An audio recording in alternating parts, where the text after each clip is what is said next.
शांति। अज मिठा मिठा शे बाबा ब्रह्मातन द्वारा चवंता मीठे मीठे बच्चे। बाबा सभिनि खां पहिरियों कहिड़ी सावधानी ॾियारंदा आहिनि कि पंहिंजे पाण खे आत्मा सम्झो ऐं निराकार परमपिता परमात्मा जी यादि में।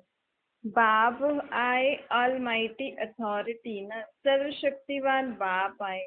बाप जी महिमा त दुनिया में सभु कंदा आहिनि कि वो लिबरेटर गाइड आहे। उहो पाण सभिनि आत्माउनि खे दुखनि खां छुड़ाइण वारो, सुख शांति जो राह ॿुधाइण वारो आहे। पंहिंजे घर शांति धाम जो रास्तो केरु ॿुधाईंदो आहे? पाण खे परमपिता परमात्मा। उहो आहे सभिनि जो सदगति दाता। हाणे एॾी सारी महिमा हुनजी ॻाईंदा आहिनि त ज़रूर दुनिया में कॾहिं ईंदो हूंदो, शरीर वठंदो हूंदो, तॾहिं त कंदो हूंदो न। छो जी भॻवान खे पंहिंजो शरीर कोन अथसि, न वठंदो आहे पंहिंजो शरीर, त ॿिए शरीर में प्रवेश कंदो आहे, लोन वठंदो आहे ॿियो शरीर। तॾहिं त एॾा सारा कर्म कंदो आहे त पाण भक्ति मार्ग में हुनजी महिमा ॻाईंदा आहियूं। उहो सर्व जो दुख हरता सुख करता है। उहो माण्हू सम्झंदा बि आहिनि कि भॻवानु मथे रहंदो आहे परम धाम में। पोइ अज्ञान जे वश थी करे चईंदा आहिनि सर्वव्यापी आहे। हाणे भॻवानु सर्वव्यापी थोरी आहे, भॻवान जे रहण जो स्थान त मथे आहे। पाण सभु भॻत हुनजा ॿार आहियूं। उहो भॻवानु पंहिंजो पीउ आहे। इहे त ज़रूर सभु ॿार सम्झंदा आहिनि कि दुख हरता सुख करता असांजो बाप आहे।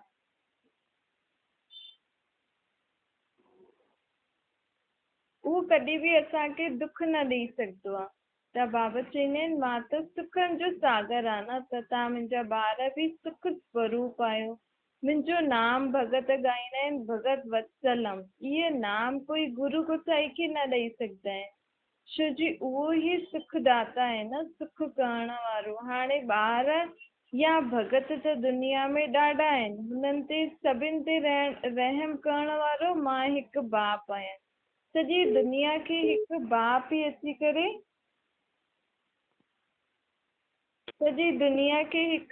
ई अची करे सुख जी राह ॾेखारींदो आहे। सभिनि जे मथां रहम कंदो आहे न। ॾिसो माण्हू सम्झंदा बि आहिनि हिन ई दुनिया में कॾहिं लक्ष्मी नारायण जो राज्य हुयो, इहे ई दुनिया कॾहिं वैकुंठ अथवा स्वर्ग हुई। हाणे इहे ई दुनिया नर्क थी वई आहे। बाबा खे बि केतिरो ओनो अथसि न, छो जी आत्माउनि जो पीउ आहे, त पीउ खे त ओनो रहंदो आहे न, ॿारनि जो फुरनो रहंदो आहे कि असांजा ॿार केतिरा दुखी आहिनि न, हिननि खे सुख जो रास्तो कीअं ॿुधायूं। हाणे बेहद जो बाप विश्व जी सर्व आत्माउनि जे पीउ खे बि फुरनो आहे कि मुंहिंजे ॿारनि खे हाणे मां वञी करे सुख जो रास्तो ॿुधायां, छो जी मां त कल्याणकारी आहियां न। आहियां मां हिकु बाप तव्हां सभिनि आत्माउनि जो कल्याणकारी आहियां। त मां हाणे आयो आहे तव्हांखे सुख जो रास्तो ॿुधाइण। मां मथे वेठो बि इहो ई सोचंदो आहे न, कॾहिं मुंहिंजो समय थींदो त मां वञी करे ॿारनि खे सुख जो रास्तो ॿुधाईंदमि। जॾहिं मनुष्य ते आपतियूं ईंदियूं आहिनि त सभु मूंखे यादि कंदा आहिनि, पुकारंदा आहिनि, हे भॻवानु असांजी रक्षा करो, असांखे बचायो। हाणे मां तव्हां सभिनि खे बचाइण आयो आहियां। चवां त मूंखे निराकार रूप में यादि करो, त बि कई ॿार सम्झनि नथा। अञा हाणे तव्हां ॿारनि जे सम्मुख मां आयो आहियां, तव्हां ई मूंखे सॾु कयो अथव न। मूंखे बि तव्हांजे लाइ ॾाढी फिकर हुई। हाणे मां आयो आहियां तव्हां सभिनि खे पतितनि खां पावन ठाहिण जो। बाप चईंदा आहिनि छा मूंखे ख़्यालु न हूंदो कि हाणे तव्हां सभु दुखी थी विया आहियो? मूंखे बि मथे वेठे वेठे ख़्याल त ईंदा आहिनि, लेकिन ड्रामा में पार्ट मुंहिंजो आहे कि मूंखे कलयुग जे अंत में ई अची करे तव्हांखे सुख जो रास्तो ॿुधाइणो। छो जी जॾहिं तव्हां सभु दुखी थी वेंदा आहियो, जॾहिं सभु मूंखे पुकारंदा आहियो, तॾहिं ई मूंखे अचिणो पवंदो आहे। न त अगरि अचां कोई ॿुधे कोई न ॿुधे। हाणे बि ॾिसो आयो आहे त बि कई ॿार नथा ॿुधनि। बसि दुख त दुनिया में ॾाढो आहे, लेकिन सम्झनि त सही न त मुंहिंजो अचण बि अंत समय में आहे, जॾहिं सभु दुखी थी वेंदा आहिनि, तॾहिं त मुंहिंजी ॻाल्हियूं सम्झंदा न। हाणे परमपिता परमात्मा आयो आहे पाण खे राजयोग जी शिक्षा ॾेई करे पावन ठाहिण। इहे त मुंहिंजो कल्प कल्प जो फर्ज़ु आहे। बाप जो इहो फर्ज़ु आहे। कंहिंजो? भॻवानु जेको आत्माउनि जो पीउ आहे, हुनजो फर्ज़ अथसि कि हर 5000 साल में हिकु बार पाण आत्माउनि में सर्व शक्तियूं गुण भरण जो ज्ञान ॾियण जो। भले हिन समय सभु पुकारनि था, लेकिन ॿारनि खे मुंहिंजे लाइ जेतिरो प्यारु हुजिणो खपे न, उहो भॻवान जे लाइ प्यारु कोन्हे। हिन करे जंहिंखे प्यारु कोन्हे त उहो सम्झी बि न सघंदा आहिनि। हाणे तव्हां सॼे ड्रामो खे सम्झो था न कि कीअं सृष्टि सतयुग खां वठी करे कलयुग अंत ताईं चक्कर काटदी आहे। इहो 5000 साल जो ड्रामो आहे। इहो 5000 साल जो ड्रामो बार बार घुमंदो ई रहंदो आहे, कॾहिं बंदि न थींदो आहे। हाणे 5000 साल बंदि ख़तमु थी वेंदा, पोइ हिक खां वापसि शुरू थी वेंदो। हिन दुनिया में कॾहिं हीअ दुनिया कॾहिं बंदि न थींदी आहे। हिते जनम मरण जो चक्कर हलंदो ई रहंदो आहे। बाप चईंदा आहिनि मां तव्हांखे आयो आहे पावन ठाहिण। इहा मुंहिंजी ॻाल्हि मञो त सही, कम से कम बाबा आयो आहे पावन ठाहिण। ॾिसो बाबा चए थो न कि पावन ठहो। ॾिसो सन्यासी बि सम्झंदा आहिनि कि हिन विकारनि जे कारण ई असांखे दुख थींदो आहे, तॾहिं त सभु कुझु घर बार छॾे वेंदा आहिनि न। छो जो हुननि खे पतो अथनि विकारनि खे छॾंदासीं त सुख शांती पाईंदासीं। त हाणे भॻवान बि अची करे पाण खे चए थो न पावन थियो, विकारनि खे छॾो। त बाबा जी ॻाल्हि मञो त सही। हुननि सन्यासियुनि जो त हद जो सन्यास आहे। हिते त बाबा असांखे चए थो कुझु बि छॾो न, लेकिन बुद्धि सां सभिनि सां ममत्व मिठायो। हिते बेहद जो सन्यास बाबा कराए थो। बुद्धि खां सभु पाण खे ममत्व ख़तमु करणो आहे, सॼी दुनिया जो। बाप केतिरो सुठी तरीक़े सां पंहिंजे ॿारनि खे सम्झाईंदो आहे। प्रजापिता ब्रह्मा कुमार कुमारियूं हेॾा सारा ठहिया आहिनि, त ज़रूरु कुझु त ॻाल्हि हूंदी, त पाण खे बि ॿुधी करे हिन ॻाल्हियुनि खे सम्झणो खपे। जीवन में पावन ठहिणो आहे, पवित्र ठहिणो आहे, त जीवन में सुख शांती ईंदी। ॾिसो गांधी जी खे भारत जो बाप चईंदा आहिनि, बापू जी चई करे सॾु कंदा आहिनि न। हाणे उहो पूरी दुनिया जो त बापू जी न थी सघंदो आहे न। पूरी दुनिया जो बापू जी केरु आहे? निराकार परमात्मा शिव। सॼी दुनिया जो निराकार बाप आहे न। उहो बाप अची करे चए थो कि कामा शत्रु आहे, हिन ते जीत पायो। हिन सां ई तव्हां सभु दुखी थिया आहियो। त हाणे हिन विकार खे छॾो त सुख पाईंदा। ॾिसो माण्हू जेका हूंदा आहिनि उहे देवी देवताउनि जे अॻियां, सन्यासी गुरुनि जे अॻियां छो मथो झुकाईंदा आहिनि? छो जी उहो पवित्र आहिनि, पाण पतित आहिनि। देवी देवताउनि जो त आत्मा शरीर ॿई पावन हूंदो आहे। सन्यासी गुरु ऐं इहे जेका अॼु कलयुगी दुनिया जा इहे जेका वॾा वॾा संत आहिनि, हिननि जो शरीर त पतित आहे, आत्मा त पावन अथनि न। तॾहिं त सर झुकाईंदा आहियूं। त छो न पाण बि पावन ठही करे एतिरो वॾो ठहूं, ताकी पाण खे कंहिंजे अॻियां सर न झुकाइणो पए। सत्युग त्रेता में पाण पावन हुयासीं, हिन करे हुते कोई भक्ति आदि न हो। हुते कोई कंहिंजे अॻियां मथो न झुकाईंदो हुयो। हिते बि ॾिसो कन्या हिकु ॾींहुं शादी खां पहिरियों सभु हुनजा पेर छुईंदा अथसि, सभु हुनखे मथो टेकंदा अथसि। ऐं ॿियो ई शादी खां ॿिए ॾींहुं ई उहा सभिनि जा पेर छुईंदी आहे। छो जी विकार में वई त पतित थी वई न। त पतित थियण सां ई पाण जी पवित्रता ख़तमु थी वेंदी आहे, त पाण हिक ॿिए जे अॻियां मथो झुकाईंदा वेंदा आहिनि। त बाबा चए थो हाणे पतित थियणु छॾो, त तव्हां अॻियां 21 जन्म कंहिंजे बि अॻियां तव्हांखे मथो न झुकाइणो पवंदो। ये अंतिम जन्म हिकु मुंहिंजे ख़ातिर तव्हां बाप जॾहिं सृष्टि ते आयो आहे, त ये अंतिम जन्म पवित्र रहो। त 21 जन्म में 21 जन्म जे लाइ तव्हांखे काया कल्पतरू मिलंदी, अर्थात तव्हांजो जेको शरीर हूंदो उहो तंदुरुस्त मिलंदो। पवित्रता सां आयु बि वधंदी आहे न। हाणे अकाले मृत्यु, समय खां पहिरियों शरीर था छॾनि, केॾी दुनिया में दुख आहे न। छो जी अपवित्रता आहे। पवित्रता सां पंहिंजो जीवन जी आयु बि वधंदी आहे, पाण तंदुरुस्त रहंदा आहियूं। 21 जन्म सत्युग में 150 साल आत्मा पंहिंजे हिकु शरीर में रहंदी आहे। हुन खां पोइ बि स्व इच्छा सां शरीर छॾंदी आहे।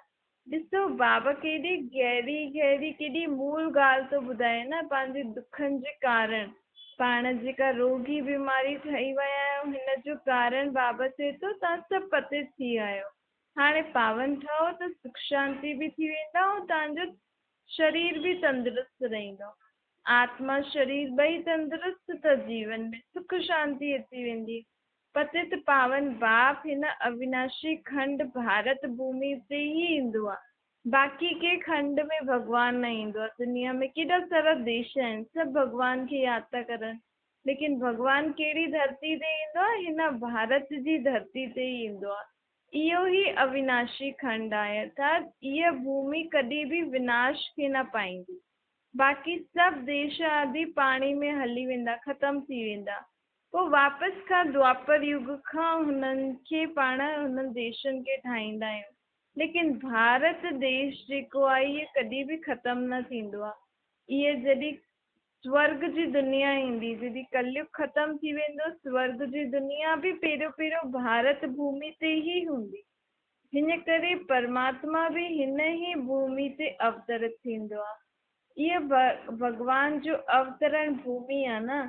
भगवान गर्भ में अची करे जन्म न वठंदो आहे, भगवान त शरीर में अवतरित थींदो आहे। हुनजो जन्म दिव्य अलौकिक हूंदो अथसि। हिन करे त शिव जी जयंती मल्हाईंदा आहियूं।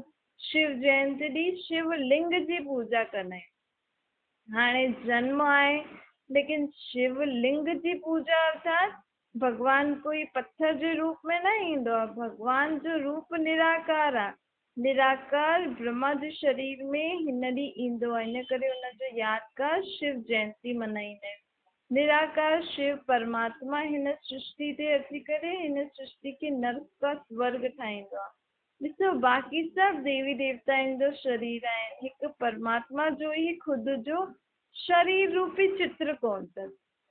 त माण्हू चवंदा आहिनि भगवान नाम रूप खां न्यारो आहे, लेकिन भगवान जो शरीर रूपी चित्र कोन अथसि। लेकिन आहे त सही न, निराकार ज्योतिर्बिंदु हुनजो रूप त आहे, हुनजो नाम आहे शिव।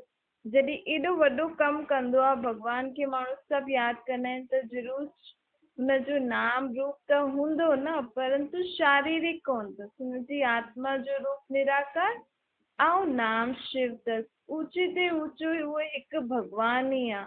उहो हाणे ब्रह्मा जे तन में अची करे असांखे ज्ञान थो ॾे, भारत खे वापसि सां स्वर्ग थो ठाहे। भगवान ई सोने जी दुनिया ठाहे ॾेई हो न पाण खे। हिन करे भक्ति मार्ग में द्वापर युग में जॾहिं भक्ति शुरू थींदी आहे त पाण शिव बाबा जो ई सोने जो मंदिर ठाहींदा आहियूं। छो जी शिव बाबा पाण खे सोने जी दुनिया ठाहे ॾेई हो न। हिन करे परमात्मा जो सोने जो मंदिर ठाहे करे हुनजी पूजा आदि कंदा आहियूं। वापसि खां हुन सां पाण सुख शांति जी प्रार्थना कंदा आहियूं। छो जी द्वापर युग में आत्मा दुखी थी वई, शांत थी वई, त पोइ वरी खां शिव बाबा खे यादि करणु लॻी आहे। द्वापर युग में जेका बि राजा ऐं आदि हुया सभिनि जे महलनि में पंहिंजो पंहिंजो मंदिर हूंदो हुयो। सभु भगवान खे यादि कंदा हुया निराकार रूप में। हाणे त ॾिसो भगवान जा केॾा सारा नाम रूप रखी छॾिया अथनि न।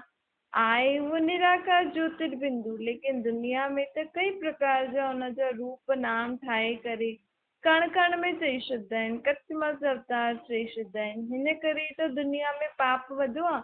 हाणे बाबा वापसि था चवनि कि तव्हां परमात्मा खे निराकार रूप में यादि करो त तव्हांजे जीवन में वापसि सां सुख शांति अची वेंदो। ये दुनिया परमात्मा जी शक्ति सां नर्क सां स्वर्ग ठही सघंदी आहे। कंहिंसां बि हिंसा करे, लड़ाई झगड़ो करे कोई कंहिंखे बि सुधारे न सघंदो आहे। भले तव्हां कंहिंखे बि केतिरो बि मारो चिल्लायो आदि, लेकिन आत्मा कॾहिं सुधरदी आहे जॾहिं आत्मा पंहिंजे पीउ परमात्मा खे निराकार रूप में यादि करे। छो जी आत्मा में शक्ति भरण वारो परमात्मा आहे, आत्मा में समझ भरण वारो हुनजो पीउ परमात्मा आहे। त बाबा चवनि था कि जॾहिं मुंहिंजी शक्ति सां पूरी दुनिया परिवर्तन थी सघंदी आहे त तव्हां न परिवर्तन थी सघंदा आहियो? थी सघंदा आहियो न। जॾहिं बि भोजन आदि खायो त खाइण खां पहिरियों निराकार परमात्मा खे यादि करे भोजन में दृष्टि ॾियो। त पोइ उहो भोजन बि शुद्ध थी वेंदो आहे। परमात्मा जी शक्ति सां त सभु कुझु शुद्ध थी वेंदो आहे। शरीर बिगर त आत्मा कुझु करे न सघंदी आहे। हिन करे परमात्मा चए थो तव्हां मूंखे यादि करो त तव्हां द्वारा मां सभिनि खे शक्ति ॾींदमि। सुख दुख भोगण वारी, महसूस करण वारी सॼी आत्मा ई आहे। ॾिसो, शरीर मां आत्मा निकिरी वेंदी आहे त शरीर कुझु बि न करे सघंदो आहे, और न ही आत्मा शरीर बिगर कुझु करे सघंदी आहे। हिन करे परमात्मा बाप चवनि था कि पंहिंजे पाण खे आत्मा सम्झो। मां आत्मा हिन शरीर में वेठी हाँ, मां आत्मा ही दुखी थींदी आहियां, मां आत्मा ही सुखी थींदी आहियां। हाणे वरी मुंहिंजो आत्मा जो पीउ मूंखे चए थो कि तुंहिंजे जीवन में सुख कॾहिं ईंदी? जॾहिं तूं मूंखे यादि कंदीअ। आत्मा अलॻि थी वेंदी आहे त पोइ शरीर के कम जो ई न रहंदो आहे। शिव बाबा बि त कुझु बि न करे सघंदो आहे न बिना शरीर जे। हिन करे ई हिन दुनिया में अची करे हिन ही दुनिया मां हिकु साधारण मनुष्य जे तन में ईंदो आहे। उन मनुष्य तन में उहा आत्मा हूंदी आहे जेकी 5000 साल खां हिन सृष्टि ते रहे थी। उन जे ही 60 वर्ष जी आयु खां पोइ हुन शरीर में प्रवेश करे वो पाण खे हिन सृष्टि जी पूरी 5000 साल जी कहानी ॿुधाईंदो आहे। केरु? भॻवान। ॾिसो, जो ॻाल्हियूं बीतिजी वयूं उनखे पाण कहानी जे रूप में हिक ॿिए खे ॿुधाईंदा आहियूं न, कि हीअं थियो, पोइ फलाणे हीअं कई, पोइ हिन समय हीअं थी। ईअं ई भॻवान बि पाण खे अची करे 5000 साल जी कहानी थो ॿुधाए कि तव्हां पहिरियों सतयुग में हुयो, हुते कंहिंजो राज्य हुयो, पोइ तव्हां हुते घणो समय जींदा हुयो, तव्हांजी आयु केतिरी हुई, तव्हां हुते छा छा कंदा हुयो, केतिरा सुख शांति में हुयो, सोने हीरे जा महल हुया। पोइ तव्हां त्रेता युग में आयो, पोइ त्रेता युग जो राजा रानी राम सीता जे राज्य में बि तव्हां सुख भोॻिया। पोइ द्वापर युग खां जॾहिं तव्हां विकार में आयो त तव्हां दुख भोगण लॻी वियो। त मूंखे यादि कयो, लेकिन पहिरियों तव्हां मूंखे निराकार रूप में शिवलिंग जे रूप में यादि कंदा हुयो। हाणे त तव्हां मूंखे ठिकर भितर में ठोके छॾियो अथव न। त हाणे वरी खां बाबा पाण खे हीअ पूरी कहानी ॿुधाए करे आत्माउनि खे छा थो करे? स्मृति थो ॾियारे। आत्माउनि खे यादि थो कराए कि तव्हां केरु आहियो, तव्हांजो घर परम धाम में अथव, तव्हां निराकार ज्योतिर्बिंदी आहियो, तव्हांजो पीउ मां आहियां। त परमात्मा पाण खे स्मृति ॾियारे थो ताकि पाण पंहिंजे सभु दुखनि खे भुलिजी वञूं ऐं हुन सुख जी दुनिया खे यादि करो। अॼु दुनिया में कोई पाण खे कुझु बुरो थो चए, कुझु बीमारी थी थिए त पाण चऊं था न अलाए कहिड़ा कर्म करे आयासीं। त भॻवान बि पाण खे यादि थो ॾियारे कि तव्हांजो इहो पहिरियों जन्म कोन अथव, तव्हां हिन खां पहिरियों ॾाढा जन्म वरिता अथव, हुन में तव्हां ॾाढा बुरा कर्म कया अथव, जंहिंजो भुगतान तव्हां हाणे भुगतो था। हिन करे ॿियनि खे हाणे दोष न ॾियो। ईअं सोचो कि मुंहिंजो ई पहिरें जन्म जो कर्म आहे जंहिंजे कारण मूंखे एॾी बीमारियूं, एॾो दुख थिए थो। त हाणे मां हिन दुखनि ऐं बीमारियुनि खां मुक्त थियण लाइ कंहिंखे यादि करा? परमात्मा खे। त बाबा पाण खे पूरी 5000 साल जी कहानी थो ॿुधाए कि पाण दुखी छो थिया आहियूं। हाणे पाण खे सुखी थियणो आहे वापसि खां जीवन में, त पाण खे परमात्मा खे निराकार रूप में यादि करणो पवंदो। छो जो शरीर जी बीमारी हूंदी आहे त शरीर हिकु डॉक्टर वटि वेंदा आहियूं न, उहो पंहिंजे शरीर जी बीमारी खे ठीकु करे सघंदो आहे। लेकिन हाणे दुख सुख भोगे थी आत्मा, त आत्मा जेकी ॾिखाए में नथी ॾे, हुन जा दुख दूर करण लाइ बि केरु आहे? परमात्मा, जो कि अखियुनि खां ॾिखाए में न ॾींदो आहे। लेकिन परमात्मा खे निराकार रूप में यादि करण सां हुनजी शक्ति पाण में ईंदी आहे, जंहिंसां पाण आत्माऊं दुखनि, अशांति, विकार आदि, बुराई आदि पुराणी ॻाल्हियुनि सभिनि खां मुक्त थी वेंदा आहियूं ऐं पाण आत्माऊं वापसि खां पंहिंजो जीवन सुख शांति सां रहण लॻी वेंदा आहियूं। परमात्मा ईंदो आहे त ॾिसो दुनिया खे कीअं पलटाए छॾींदो आहे न। सन्यासी त चईंदा आहिनि सुख काग विश्व समान आहे, लेकिन परमात्मा चईंदा आहिनि सुख जी दुनिया में दुख जो नाम निशान न आहे। हिन दुनिया में सुख न आहे न, हिन करे माण्हू सोचदा आहिनि कि सुखनि जी दुनिया त कोई आहे न, सुख त बसि जरा सो आहे, दुखी दुख आहे। लेकिन बाबा चए थो कि मां तव्हांजे लाइ सुखनि जी दुनिया ठाहे ॾई हुयमि, हाणे वापसि खां मां तव्हांजे लाइ सुख जी दुनिया ठाहियो अथव। अॻियां जेका बि युग ईंदो, सतयुग ऐं त्रेता युग, उहो 2 युग पूरो 2500 वर्ष हलंदा आहिनि। ऐं हुन 2500 वर्ष में हिन दुनिया में कोई प्रकार जो दुख, शांति, बीमारी, कोर्ट, जेल आदि, हॉस्पिटल आदि कुछ भी न हूंदो। हूंदी सुखदाई दुनिया, सभु चीज़नि में, सभु वस्तुनि में सुख ई सुख हूंदो। अहिड़ी दुनिया पंहिंजे लाइ भॻवानु ठाहे थो। छो जी बाक़ी सन्यासी ऐं बाक़ी धर्मनि वारनि त सुख जी दुनिया ॾिठी ई न आहे, इन करे उहे चवंदा आहिनि सुख कागविष्ट समान आहे। लेकिन भॻवानु चए थो सुख कागविष्ट समान न आहे। हिन समय सुख कागविष्ट समान आहे, छो जी हीअ दुखधाम आहे, ये सुखधाम न आहे। कई माण्हू चवंदा आहिनि कि इहो ई स्वर्ग आहे, असांजे लाइ इहो ई स्वर्ग आहे। लेकिन भॻवानु चए थो स्वर्ग इहो न आहे। अगरि स्वर्ग इहो आहे त कोई मरदो आहे त पाण ईअं छो चवंदा आहिनि स्वर्ग वियो। जॾहिं इहो ई स्वर्ग आहे तव्हांजे लाइ त पोइ स्वर्ग काॾे वियो? हिते ई त स्वर्ग हुयो न, हाणे त अलाए काॾे वियो। लेकिन स्वर्ग हिन ई धरती ते हूंदो आहे, लेकिन हाणे नर्क थो हले। नर्क खां पोइ स्वर्ग ईंदो, जिते दुख जो कोई नाम निशान न हूंदो। बाबा चए थो कि मां त निराकारी दुनिया मां अची करे निराकारी आत्माउनि खे मुक्ति, जीवन मुक्ति जो वरतो ॾींदो आहे।